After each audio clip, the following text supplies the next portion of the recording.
The Western talk of women's liberation is actually a disguised form of exploitation of a body, deprivation of honor, and degradation of a soul. The Western society, which speaks of upgrading the status of women in Islam, have actually reduced her status to concubines, to mistresses, to society butterflies, which are mere tools in the hands of sex marketeers and pleasure seekers, which are disguised behind the colorful skin of art and culture. Islam's radical revolutionary support gave women their due right and status in the days of the ignorance 1400 years ago. Islam's objective was and continues to be to modernize our thinking, our living, our seeing, our hearing, our feeling, and striving for the woman's upliftment and emancipation in the society. Before I dwell further into the topic, I would like you to make note of a few points. The first point is that approximately 1/5 of the world's population consists of Muslim. There are different Muslim societies. Some may be close to Islam, some may be far away from Islam. The women's rights in Islam should be judged according to the authentic sources and not what individual Muslims do or what the Muslim society does. The authentic sources of Islam are the Quran, which is the word of God, and the authentic Sunnah and the tradition of our beloved Prophet, may peace be upon him. Point number 4. The Quran will never contradict itself, nor will the Sahih Hadith contradict itself. Neither will these two authentic sources contradict each other. Point number 5. Sometimes the scholars differ, and many times these differences can be removed by analyzing the Quran as a whole and not just by quoting one particular verse. Because if one particular verse of the Quran, if it's ambiguous, many a times the answer is given somewhere else in the Quran. Some people quote one source and neglect all the other sources. And the last point is, it's the duty of every Muslim, male or female, to seek the pleasure of Allah subhanahu wa ta'ala and to act as his trustee on this world, and not to try and gain fame or to satisfy one's own ego.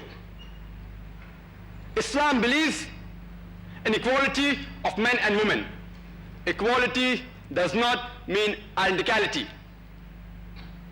In Islam, the role of a man and woman, it is complementary. It is not conflicting. It is that of a partnership. It's not contradictory so as to strive for supremacy. Where women's rights in Islam is concerned, I have divided into 6 broad categories. The first are the spiritual rights. Second are the economical rights. Third are the social rights. Fourth are the educational rights. Fifth are the legal rights. And last are the political rights. Let's analyze the spiritual rights of women in Islam. The greatest misconception that the West has about Islam is that they think paradise in Islam is only meant for the male. It is not meant for the female. This misconception can be removed by quoting from Surah Nisa, chapter number 4, verse number 124, which says, وَمَنْ يَعْمَلْ مِنَ الصَّالِحَاتِ مِنْ ذَكَرٍ أَوْ أُنْثَى وَهُوَ مُؤْمِنٌ فَأُولَٰئِكَ يَدْخُلُونَ الْجَنَّةَ وَلَا يَظْلِمُونَ نَقِيرًا. Which means, if any of you do deeds of righteousness, whether it be male or a female, and have faith, they shall surely enter paradise, and not the least injustice shall be done to them. A similar thing is repeated in Surah Nahl, chapter number 16, verse number 97, which says, if any of you perform good deeds, be it a man or a woman, and is a believer, we shall give you good life, and we should reward you for all your good works.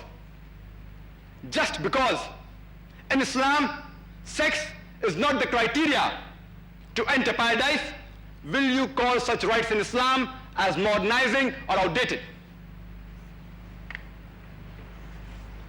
Another misconception is that, which the Western media has, that the women have no soul. In fact, it was in the 17th century when the Council of Wise Men, when they gathered at Rome, and they unanimously agreed that the woman had no soul. In Islam, man and woman have the same spiritual nature. And that was clarified by our young Qari, Brother Ashraf Mahmudi, who recited the verse from Surah Nisa, chapter number 4, verse number 1, which says, Ya ayyuhan nasu ittaqu rabbakum, alladhi khalaqakum min nafsin wawahidatu khalaqa minha zawjaha. Which means that, O humankind, reverence your guardian Lord, who has created you from a single person and created, like nature, his mate. A similar thing is mentioned in Surah Nahl, chapter number 16, verse number 32, which says that we have made for you companions and mates of your own nature. Again, in Surah Al-Shura, chapter number 42, verse number 11, it says, فَاتُوا السَّمَاوَاتِ وَالْأَرْضَ جَعَلَا لَكُمْ مِنْ أَنفُسِكُمْ أَزْوَاجًا. He is the one who has created the heavens and the earth and has made for you pairs from among yourselves. Just because the spiritual nature of a man and woman is the same in Islam, will you call such rights in Islam as modernizing or outdated? The Quran clearly mentions that Allah subhanahu wa ta'ala has breathed somewhat of His spirit into the human beings. If you read Surah Hijr, chapter number 15, verse number 29, it says, when I have fashioned you in due proportion and have breathed into you something of my spirit, fall ye down in obedience. A similar thing is repeated in the Quran, in Surah Sajda, chapter number 32, verse number 9, which says, ثُمَّ صَوَّاهُ وَنَفَخَ فِيهِ مِنْ رُوحِهِ. Means, we have fashioned you in due proportion and have breathed into you something of my spirit. Here, when Allah subhanahu wa ta'ala refers to as something of my spirit is breathed into the human beings, it does not mean a sort of incarnation or a pantheistic form. It means that Allah has given to every human being something of a spiritual nature and the knowledge of God Almighty and coming closer towards Him. Here it refers to both Adam and Eve. May peace be upon them. Both were breathed something of Allah subhanahu wa ta'ala's spirits. Again we read in the Quran that Allah has appointed the human being as His vicegerent, as His trustee. And it is mentioned in Surah Isra, chapter number 17, verse number 70, which says, وَلَقَدْ كَرَّمْنَا بَنِي آدَمَ, that we have honored the children of Adam and bestowed on them special favors.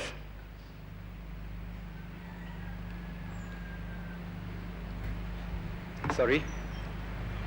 Here, all the children of Adam have been honored, male as well as female. There are some religious scriptures, for example the Bible, which puts the blame on Eve for the downfall of humanity. In fact, if you read the Quran in Surah Araf, chapter number 7, verse number 19 to 27, Adam and Eve, may peace be upon them, both are addressed more than a dozen of times. Both disobeyed God. Both asked for forgiveness. Both repented and both were forgiven. In the Bible, if you read Genesis